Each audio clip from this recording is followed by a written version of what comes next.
May 23, 1934, 9:15 a.m. Highway 154, Sales, Louisiana. The humidity in the air is thick enough to chew.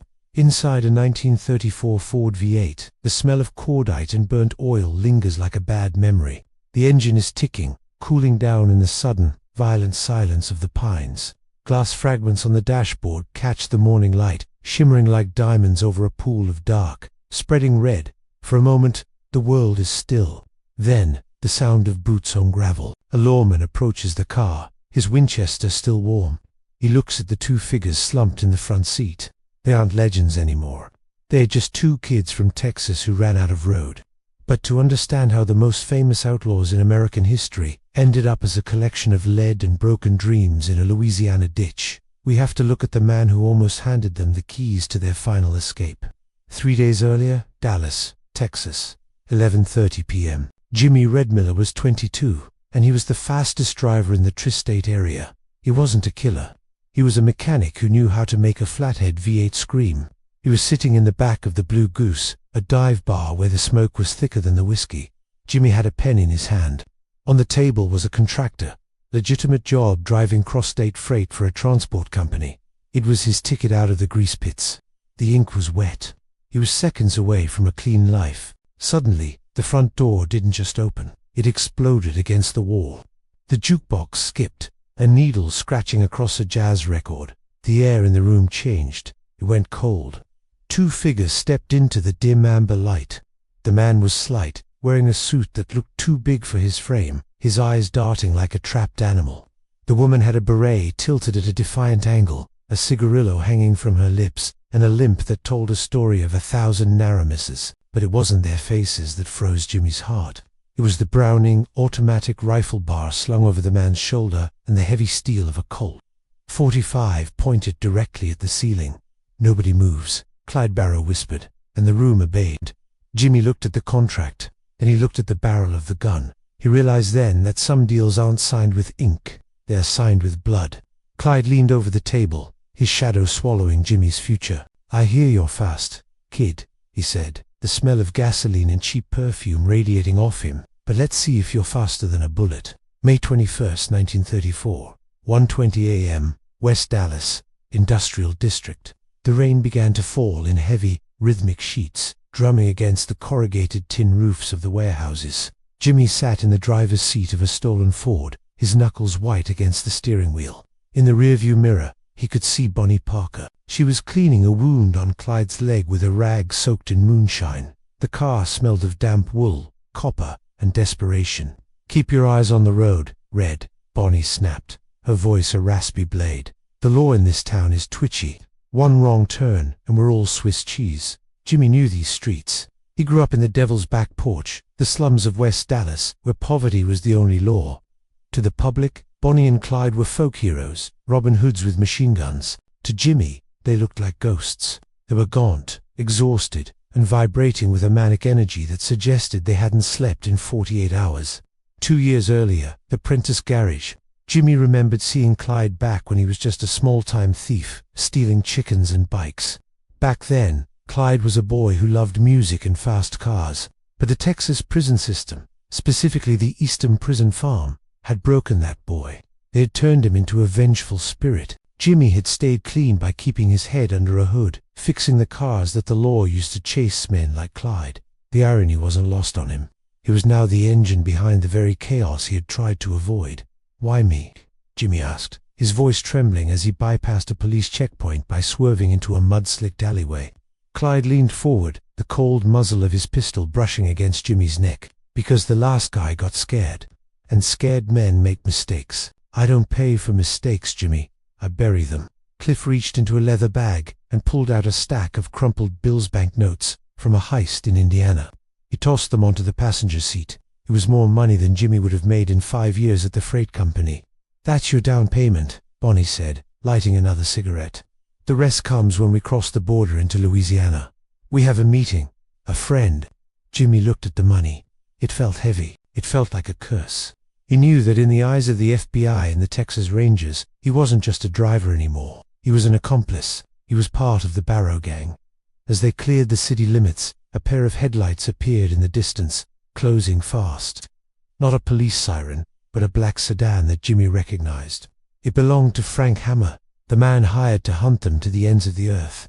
May 21st, 1934, 3:45 a.m., Rural Highway 80. The black sedan stayed exactly 400 yards behind them. It didn't gain, and it didn't fall back. It was a predatory pace. Jimmy pushed the V8 to 80 miles per hour, the tires screaming as they hit patches of standing water. "He's back there," Jimmy muttered, his sweat stinging his eyes. "He's been there since the outskirts of Terrell." Clyde didn't look back. He was loading a fresh magazine into his bar. "That's Hammer. He's a manhunter. He doesn't want to arrest us. Jimmy, he wants to watch the life leave our eyes." Frank Hammer was a legend in his own right, a retired Texas Ranger with 52 kills to his name. He was the antithesis of the Barrow Gang. Where they were chaotic and loud, he was silent and methodical. He had spent months studying Clyde's patterns, his family ties, and his obsession with Ford engines. 6 months earlier, Austin, Texas. The governor of Texas had given Hammer a Ma Ferguson commission, a license to kill. Hammer didn't use sirens. He didn't use radios. He used a network of informants and a cold, calculating mind. He knew that Bonnie and Clyde always circled back to their families. He knew their loyalty was their greatest weakness. In the car, Bonnie began to cough a deep packing sound that shook her thin frame. She was suffering from the aftermath of a car battery explosion months prior that had burned her leg to the bone.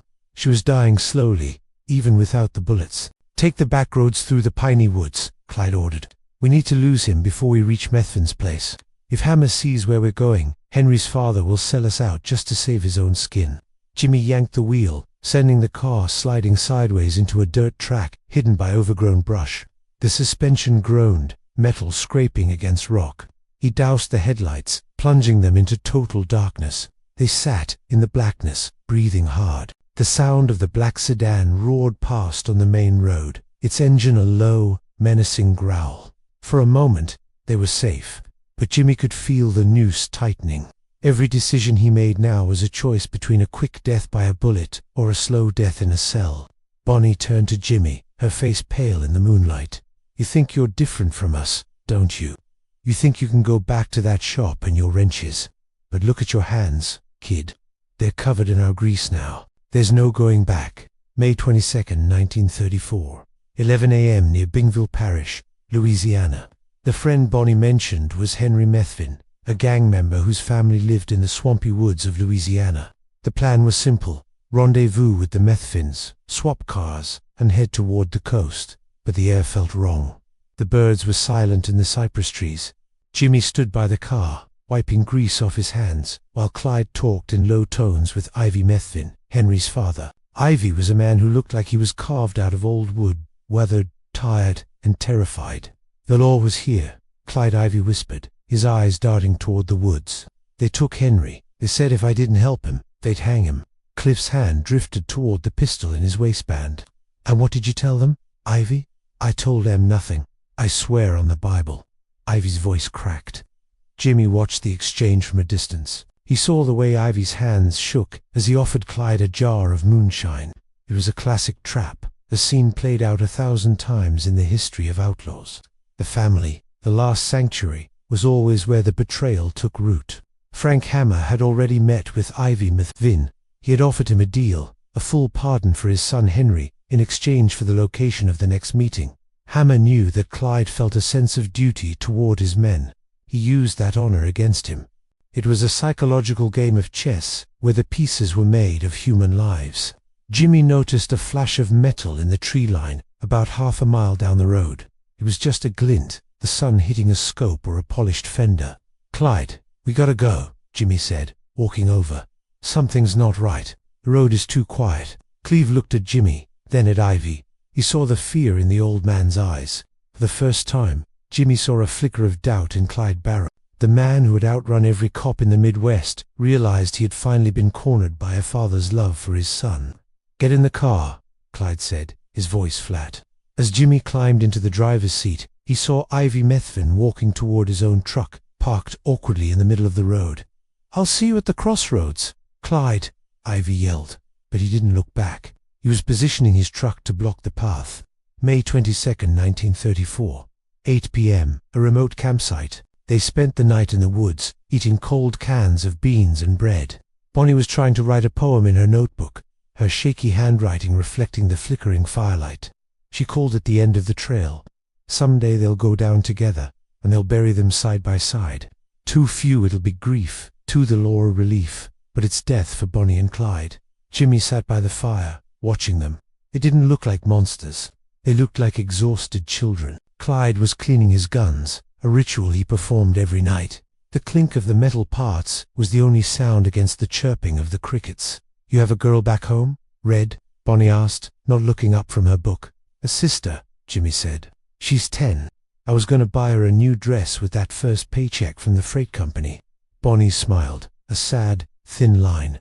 "She'll be better off without your money. Our money's heavy. It pulls people under." Jimmy realized the legend was a lie. There was no glamour here, just the smell of unwashed clothes, the constant fear of a twig snapping, and the knowledge that every sunrise was a miracle. He had a choice. He could try to run into the woods now, risk being shot by Clyde or caught by Hammer, or he could stay and drive the car into the heart of the ambush. Clyde looked at Jimmy. "Tomorrow morning, we head to the sales road. If we make it through, you take your share and you disappear. Go to California. Change your name. Don't ever look back." It was a moment of rare humanity. Clyde was giving him an out, but they both knew the odds. The theme of reputation was at play. Here Clyde wanted to be remembered as the man who took care of his own, even as the world burned around him. Jimmy heard a low whistle from the darkness. It was a signal used by the gang, but it came from the wrong direction. He saw Clyde stiffen. "Someone's out there," Clyde whispered, reaching for his rifle. May 23, 1934. 4 a.m. The edge of the woods. The morning of the final day began with a cold mist that clung to the ground. Jimmy hadn't slept. He watched as Bonnie applied makeup in the reflection of the car window, trying to maintain a facade of beauty in the face of annihilation. Clyde was pacing. He was agitated. He knew the law was close. He had a sixth sense for it. "We leave in 10 minutes, Clyde announced. "Jimmy, you're not driving." Jimmy blinked. "What? Why?" "I have a feeling," Clyde said, checking the action on his Remington. "If things go south, I want to be behind the wheel. You sit in the back. If we hit a roadblock, you stay low. You hear me? You stay on the floorboards." The moment where the protagonist's intuition saves a life or seals a fate. Clyde was trying to protect the rookie, perhaps the last innocent thing left in his world. 6 men were already in position along Highway 1. Frank Hammer, Manny Galt, Bob Alcorn, Ted Hinton, Henderson Jordan, and Prentice Oakley. They'd been there for hours, eating sandwiches and fighting off mosquitoes. They had draped pine branches over their positions. They weren't there to yell freeze. They were there to execute. Hammer had given the order. "Don't take any chances. As soon as the car stops, open fire." Back at the camp, Jimmy helped load the last of the ammunition bags into the Ford. He felt a strange sense of calm. The decision had been made for him. He was a passenger in his own destiny. "Let's go," Bonnie said, sliding into the middle of the front seat, right next to Clyde. She held a half-eaten sandwich in one hand and a pack of Camels in the other. As the car roared to life, Jimmy noticed a small, wooden cross carved into the bark of a tree near the road.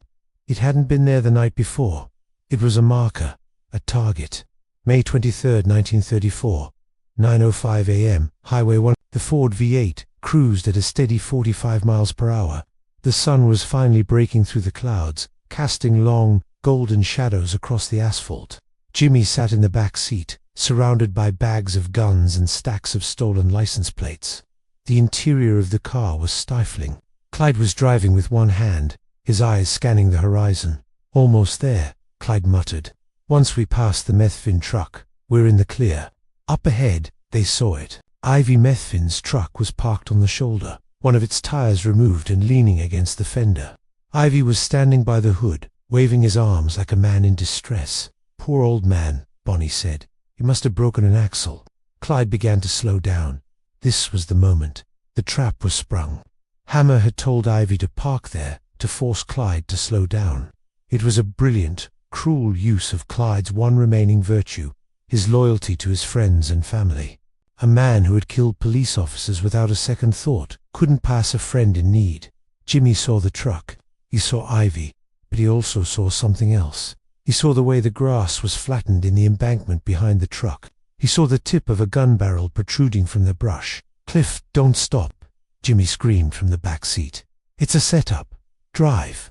But Clyde had already pressed the brake.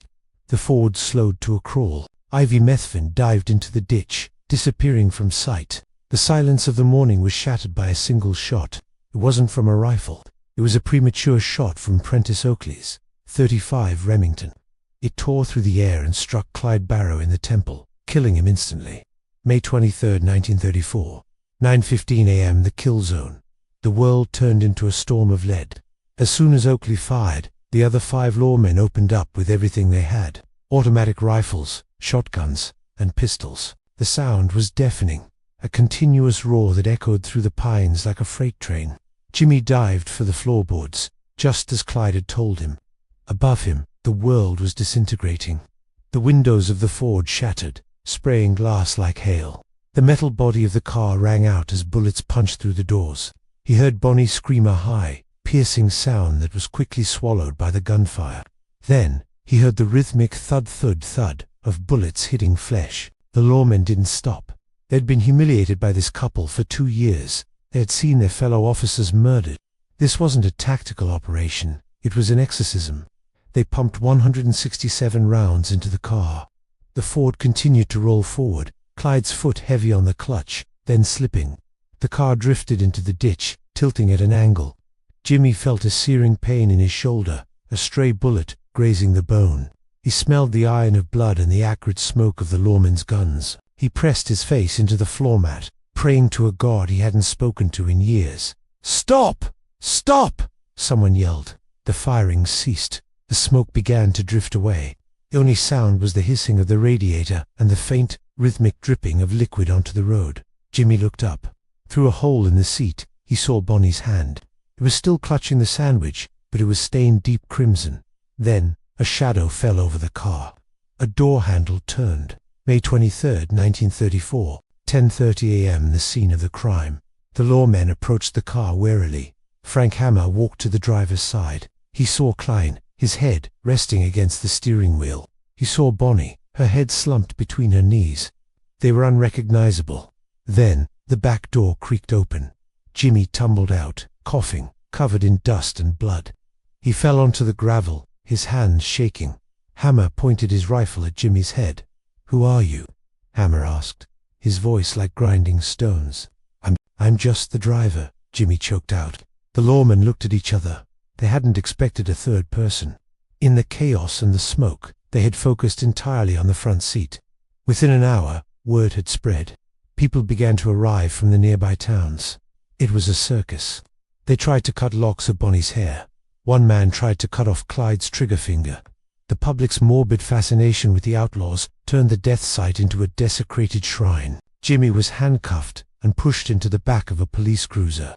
He watched as they towed the Ford away, the death car still holding the bodies of the 2 people who had destroyed his life in less than 72 hours. He thought about the contract he hadn't signed. He thought about his sister's dress. He realized that in the eyes of history, he would be a footnote.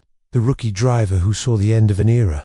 "You're lucky, kid," one of the local deputies said, lighting a pipe. "You're the only one who gets to tell the story. If you live long enough to get out of Huntsville." As the cruiser pulled away, Jimmy saw Ivy Methvin standing by the side of the road, clutching a bag of silver coins, the blood money for his son's freedom.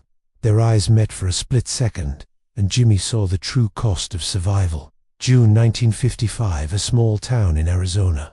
21 years later, a man named James Miller works in a quiet garage on the edge of the desert. He doesn't talk much. He has a scar on his shoulder that he says came from a hunting accident. He watches the television in the corner of the shop. A black and white documentary is playing. It shows the grainy footage of a bullet-riddled Ford V8. The narrator speaks in hushed, dramatic tones about the glamour and romance of Bonnie and Clyde. Jimmy spits on the floor. He remembers the smell of the damp wool. He remembers Bonnie's cough and the way Clyde's hands shook when he thought no one was looking. There was no romance. There was only the sound of 167 bullets and the sight of a sandwich stained with blood. Jimmy had served 10 years for armed robbery and association. He had lost his youth, his reputation, and his sister's respect. He had survived, but he was a ghost. He was the man who had seen the gods bleed and realized they were just frightened children. It smooths over the jagged edges of the truth. It turns killers into heroes and victims into statistics. But Jimmy knew the truth. The truth is that once you step into that car, the road only leads one way. He walks over to a customer's car, a modern Chevy. He opens the hood. The engine is clean, silent, and powerful. "Is she gonna run, Jim?" the customer asks. "She'll run," Jimmy says, his voice raspy. "But remember, it's not about how fast you go. It's about knowing when to stop." He closes the hood with a heavy clack. The sound echoes in the quiet garage, a final period on a story that should have ended 20 years ago. The story of Bonnie and Clyde is often told as a tragic love story, but for those caught in their wake, it was a nightmare etched in lead. Jimmy Redmiller survived the ambush, but he never truly escaped the devil's back porch. Let us know in the comments. Don't forget to like and subscribe for more deep dives into the dark corners of history. Until next time, keep your eyes on the road.